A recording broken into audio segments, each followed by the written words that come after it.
Fala pessoal, bom, vamos então, como combinado, começar nossas videoaulas de onde nós paramos nas aulas presenciais, que foi na parte de tentativa e erro, falando agora sobre projeto de algoritmos, né?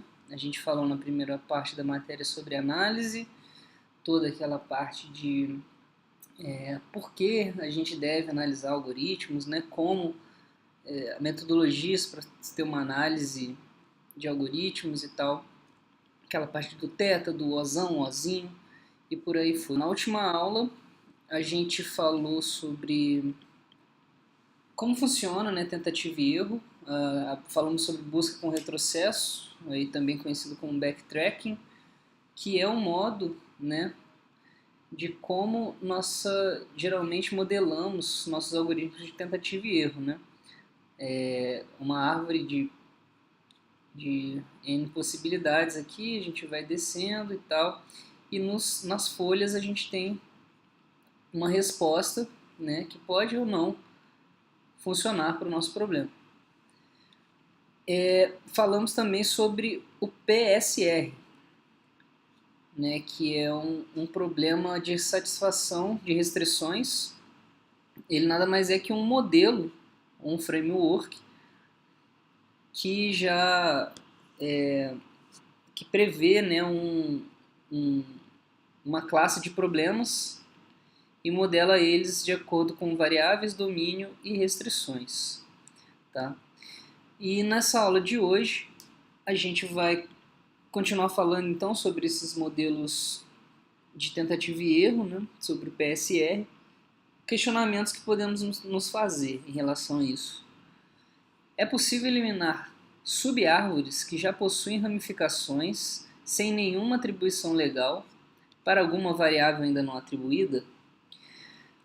Ou seja, é possível, né, eu já prever alguns caminhos da minha árvore que não irão dar certo? Será que eu posso prever isso e com isso limitar a minha busca, né, para que eu não continue fazendo um processo onde eu sei que não vai dar em nada? E a gente pode realizar esse tipo de análise. Ou seja, podemos prever falhas futuras.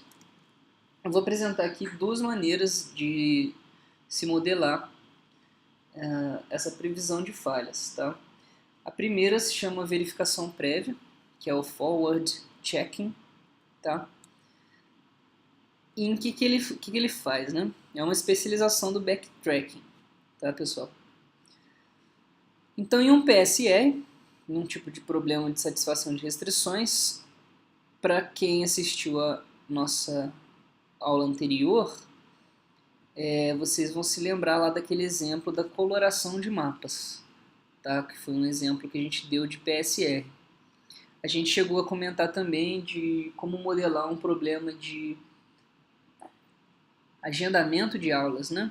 Problema de agendamento de aulas para um PSR, para o framework do PSR. Então, existe essa maneira de melhorar nossas restrições durante a busca. Ela é chamada verificação prévia, ou forward check. Como ela funciona? Sempre que uma variável x é atribuída, o processo de verificação prévia examina cada variável não atribuída y que está conectada a x por uma restrição. Então, né, eu vou atribuindo minhas variáveis. No exemplo do mapa lá, eu vou colorindo cada área do meu mapa e vou verificando a cada atribuição que eu faço o que isso influencia nas outras variáveis, né, que não foram atribuídas ainda. A partir daí é excluído do domínio de y qualquer valor que esteja inconsistente com o valor escolhido para x. Né? Então, vamos ver um exemplo aqui, que vai ficar mais simples de enxergar. Lembrando lá da nossa modelagem do problema dos mapas, né? A gente modelou em formato de um grafo, né? Onde cada nó aqui é uma área do mapa, e nesse atual momento eles estão sem cor alguma. Então vamos seguir. certo? Lembrando que nós temos as variáveis, que são cada região, nós temos as cores possíveis para cada região, que são o nosso domínio, né? Então, nosso domínio é composto de verde, vermelho e azul. Para cada variável pode receber uma dessas cores, tá? E a nossa restrição é que não devem haver regiões adjacentes com a mesma cor. Então, quando a gente começa, né, o nosso forward checking, nosso backtracking usando forward checking, a gente vai pegar uma variável, como a gente não atribuiu nada ainda, a gente pode, ele pode escolher, né, qualquer cor aqui, não tem nenhuma restrição nesse momento. Nesse caso, ele vai escolher a cor vermelha. Né? Então, pintou ali o nosso mapa de vermelho, essa região WA, aqui representando o domínio, né, dessa variável. Então, como já utilizamos a cor vermelha, pintou ali. E nosso domínio agora é representado aqui pela cor vermelha. Então, essa minha variável WA, assumindo a cor vermelha, com a política do forward checking, a gente já anula possíveis conflitos com as variáveis vizinhas. Então, vejam só quais são as variáveis vizinhas aqui. NT, SA. Se eu tenho meu WA vermelho, eu já posso prever que o meu NT e o meu SA não poderão ser vermelhas, né, devido à minha restrição de que áreas adjacentes não podem ter a mesma cor. Tá. Então vamos assumir que a próxima variável a ser fixada no backtracking é o estado Q. Então o Q ficou verde aqui, né? Lembrando que o Q não tinha nenhuma restrição ainda, ele poderia ser vermelho, verde ou azul. Nesse nosso exemplo, vamos colocar o verde. Nesse instante, o sistema já elimina do domínio das variáveis vizinhas a cor verde. Né? Então, todas as vizinhas aqui, ó, já são excluídas a cor verde. Tá? NT não pode ser mais verde. SA não pode também, e nem NSW. Vamos supor que na próxima escolha do backtracking seja fixada a variável V com a cor azul. Pá, pá, pá. Ficou azul ali.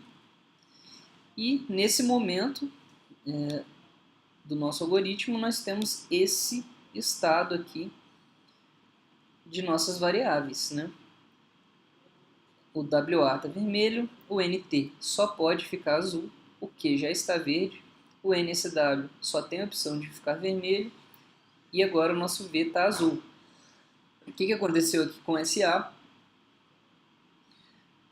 Ele já não tem mais nenhuma possibilidade dentro do domínio, né, para ser colorido. Então, com isso, a gente implica o quê? Nós já podemos parar por aí, né, o nosso ramo da árvore que está tentando colorir esse mapa, pois a gente chegou em uma impossibilidade aqui. O nosso estado SA não pode ser pintado de nenhuma cor mais com essa configuração que o nosso mapa atingiu nesse momento. Né? Repare que SA não possui mais valores possíveis no domínio.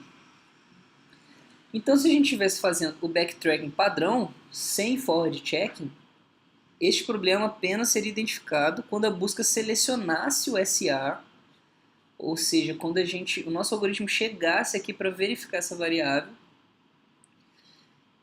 e aí ele iria tentar, vou pintar de vermelho, aí não posso. Vou tentar de verde, não posso também. Vou tentar pintar de azul, não posso também.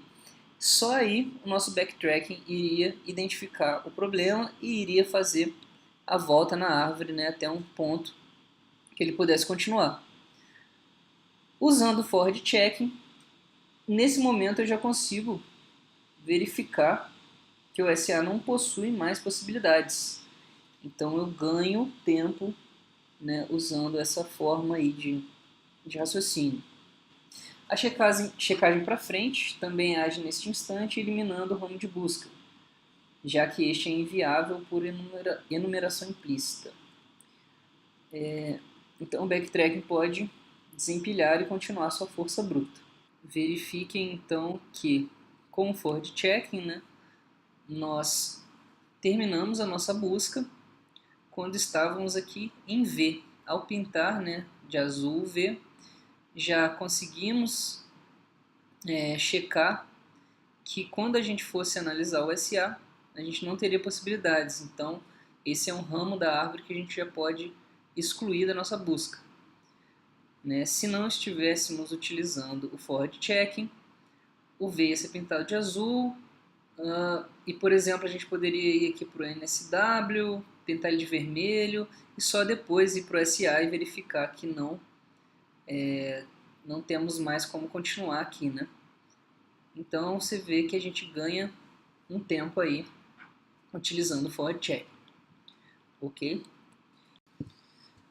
Bom, a segunda maneira de melhorarmos o nosso backtracking é usando propagação de restrições, ou constraint propagation, tá?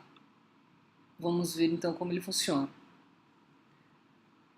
Bom, o forward checking, ele detecta diversas inconsistências, porém, ele não detecta todas elas, né?